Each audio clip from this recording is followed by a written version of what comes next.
Have you ever noticed that we live in a world that is just incredibly loud, yet somehow profoundly deaf? Oh, that is such a perfect way to put it. Right. I mean, we are drowning in like 24/7 notifications, endless group chats, the constant news cycles. Yeah, the sheer volume of data is staggering. It is. But actual human comprehension, like the true hearing of one another, it seems to be at an absolute historical low right now. It really is. It's a profound paradox, and it's one that creates an immense amount of societal friction. So much talking and almost zero actual listening. Exactly. Because Yeah. the volume of our communication has skyrocketed, thanks to technology, but the infrastructure for actual understanding just hasn't scaled with it, Right. We're exchanging data, but we are fundamentally failing to exchange meaning. which is a huge problem. It is, and that brings us directly to the core of today's deep dive. We are examining a truly fascinating document today. Yeah, it's titled Listening as Spiritual Hospitality, a Psychospiritual Perspective. And what makes this source so compelling, at least to me, is how it bridges two completely different domains to solve this exact crisis of communication. It really does. It's such a unique pairing. Right, because on one side, we have the empirical rigor of humanistic psychology, featuring giants like Carl Rogers and M. Scott Peck. Hmm. But then on the other side, we have these deep contemplative traditions of spiritual theology, drawing on thinkers like Henri Nouwen and Pope Francis. And what's remarkable is that these two entirely distinct disciplines, they converge on a single, seemingly basic human act. But they demand we look at it through a completely new lens, Exactly. which is the mission for this deep dive. We are going to take the simple act of listening and completely reframe how you, listening right now, think about it. Yeah, we're moving away from the idea of hearing as a passive biological function, just sound waves hitting an eardrum. Right, and transforming it into an active, deliberate, and deeply healing act of what the text actually calls hospitality. Which is so relevant because whether you're managing a complex team at a corporation or navigating the intense dynamics of raising a family. Or just trying to be a genuinely present friend, honestly. Yes, understanding the psychological and spiritual mechanics of true listening is the ultimate shortcut. It really is. It is the most effective tool we have for deepening human connection and cutting straight through that overwhelming noise of our daily lives. Okay, so let's unpack this, because before we can dive into the psychology of, how to listen, the source material argues we have to completely dismantle our working definition of what listening actually is. Right, we have to throw out the old definition. You have to stop seeing it as a mechanical process of gathering information and start seeing it as an architectural act. Like we are quite literally building a space. It's a total paradigm shift. Yeah. Henri Nouwen, who is one of the foundational spiritual figures in the text, he describes listening fundamentally as a form of hospitality. Hospitality. I love that word choice. It's brilliant.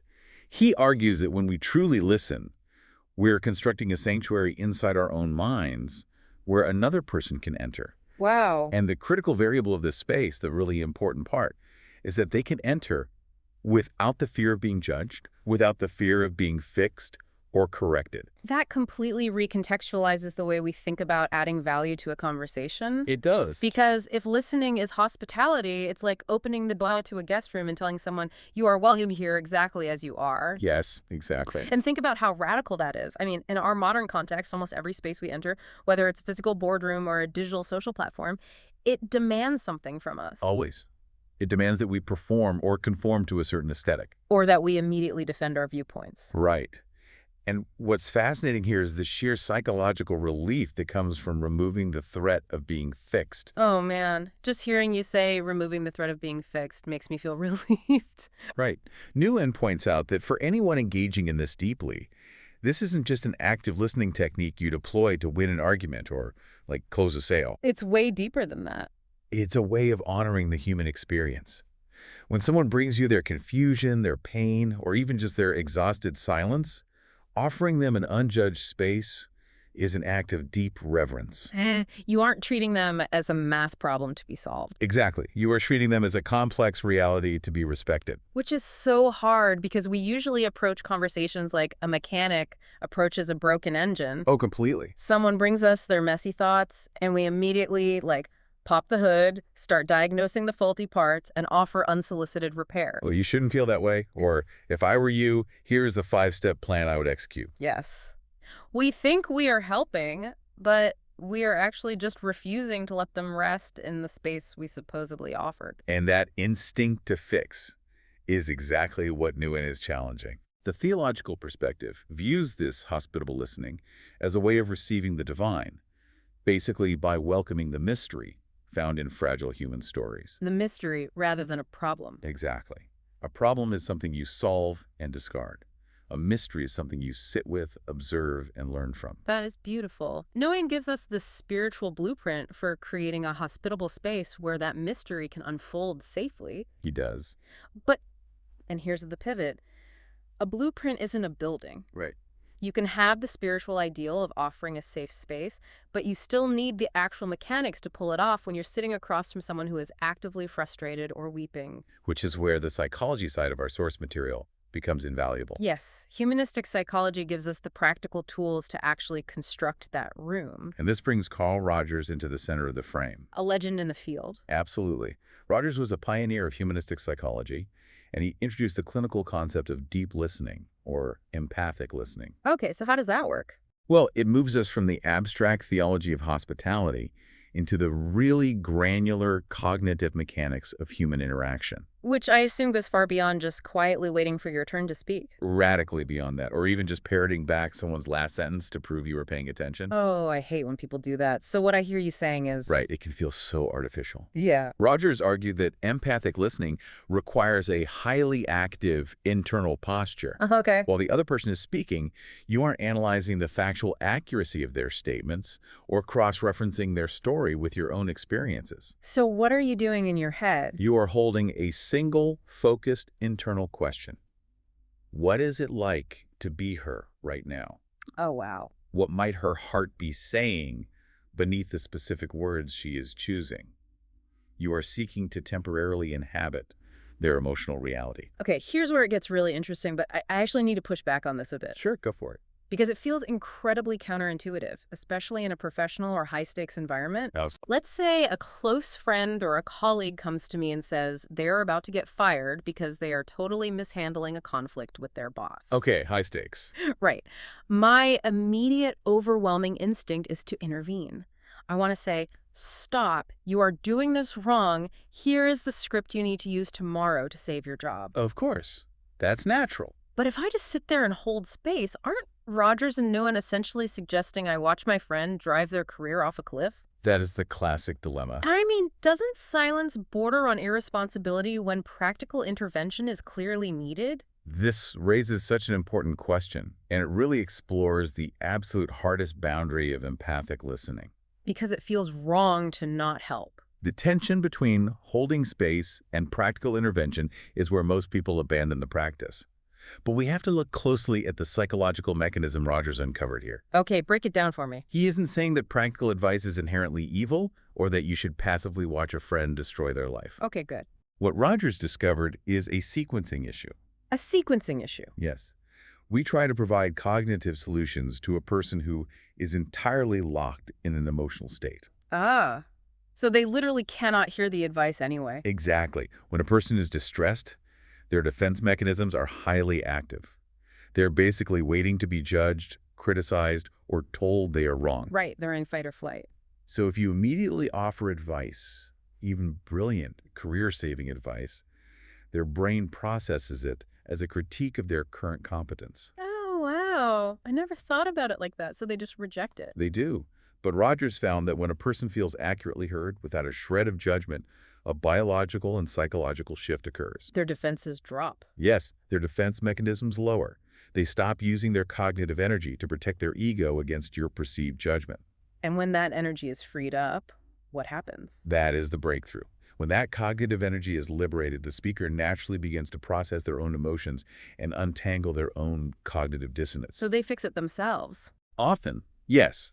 Whether this happens in a clinical therapy session, a corporate one-on-one, or at a kitchen table, your non-anxious, deeply hospitable presence provides the exact necessary conditions for their nervous system to regulate. That makes so much sense. Once they are regulated, they frequently arrive at the correct solution themselves.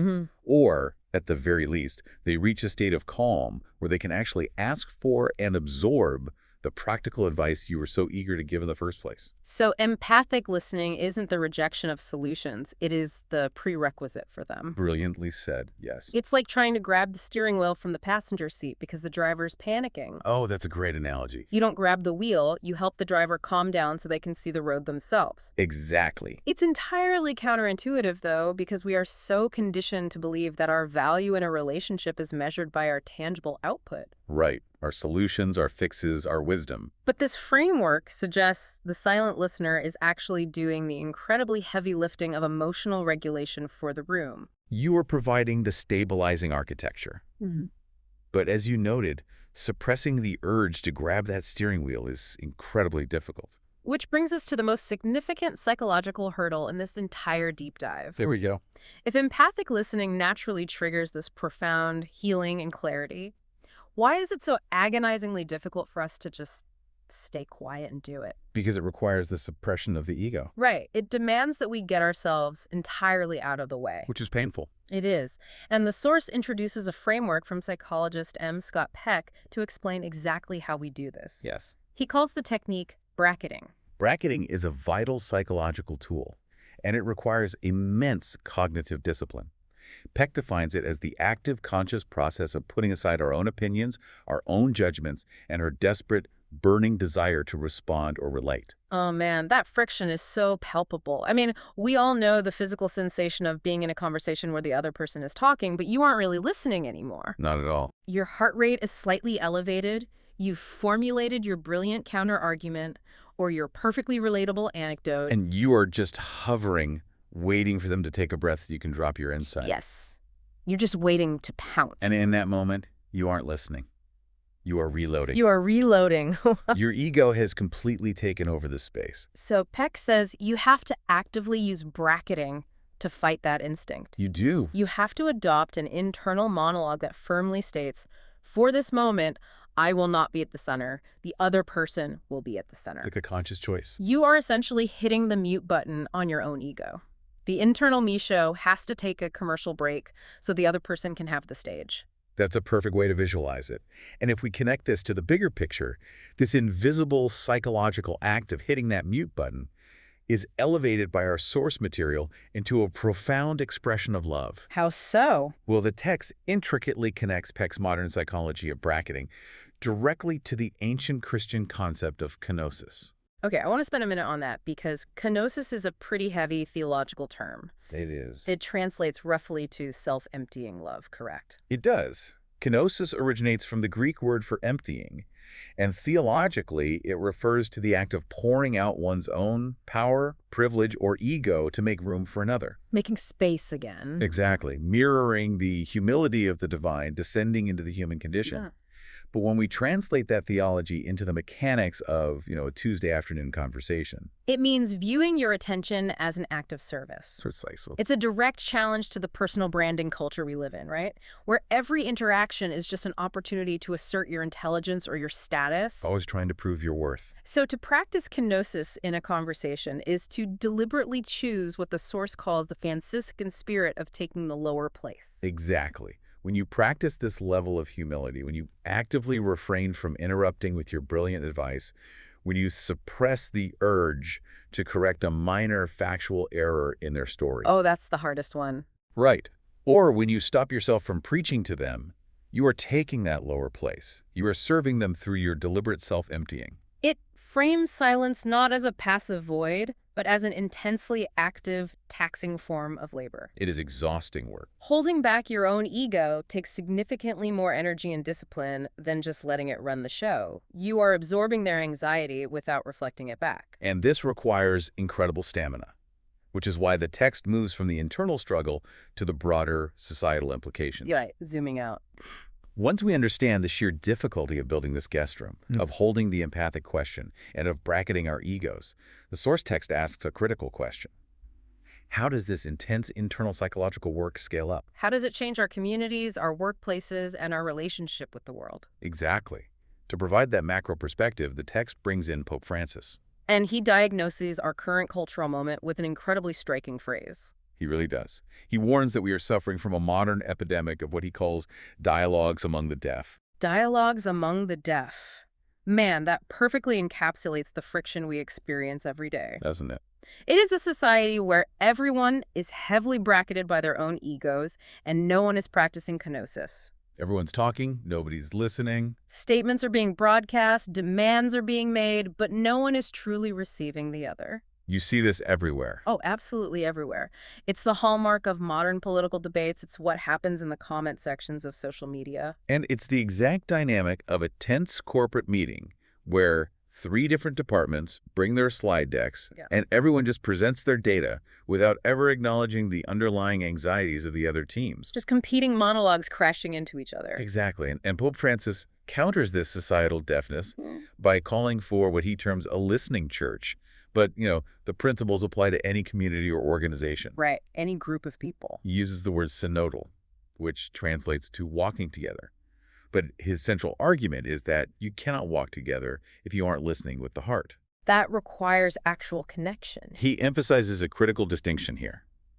People need to feel received rather than merely processed. Oh, that distinction is vital. It really is. Because processing someone means categorizing their complaint, filing it away, or debating its validity. Like dealing with a customer service ticket. Exactly. But receiving someone means holding their humanity even when their perspective is messy or inconvenient. Yes. And the text provides very tangible applications for how we practice this spiritual hospitality in the real world. Which is so helpful. It challenges us to look around our immediate environments, our offices, our neighborhoods, and actively choose to give our undivided attention to the quiet people. Or, even harder, the difficult people. Oh, the difficult people are the ultimate stress test for M-SCUPEX bracketing. Absolutely. It is easy to offer empathic listening to someone you agree with, but offering it to someone who irritates you, or someone whose worldview fundamentally clashes with yours, that requires a massive output of self-emptying love. The source also explicitly highlights the necessity of listening to the poor, the sick, and the young. Right. Because in a capitalistic conversational market, those groups are often ignored. They don't offer immediate transactional value or power or influence to the listener. So listening to them is an act of pure hospitality because you expect nothing in return. Exactly. It also beautifully suggests finding silence in prayer before we speak our many words. Setting the baseline. Yeah. And it even extends this hospitality beyond human interaction entirely, urging us to listen to creation itself. That is a profoundly grounding dimension of the text, opening our hearts to the whisper of the divine imprint in nature. Stepping outside of human noise. It's an invitation to step away from the relentless, ego-driven human noise entirely. By observing the natural world and offering it that same unjudged, hospitable attention, we can actually reset our internal baseline of silence. So what does this all mean for you navigating your life right after this deep dive ends? How do we apply it? It means the next time you're in a tense meeting and a colleague is visibly overwhelmed, or your teenager comes to you with a seemingly trivial social drama. Or you find yourself cornered by that notoriously difficult relative at a family gathering. Your primary job is to fundamentally shift your objective. Yes. Your job is not to fix their problem. Your job is to offer undivided attention. Just let them finish. You don't have to agree with their assessment of the situation. Yep. You don't have to endorse their behavior. You simply have to offer a psychological and spiritual space that communicates, you do not have to be alone with this burden right now.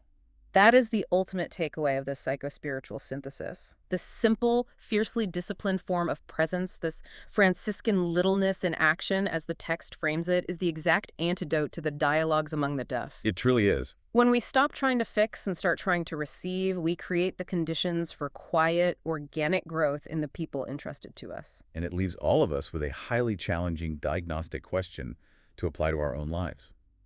Who am I turning a deaf ear to, and why? Oof, that's a heavy one. What are the internal barriers that make me deaf to specific people?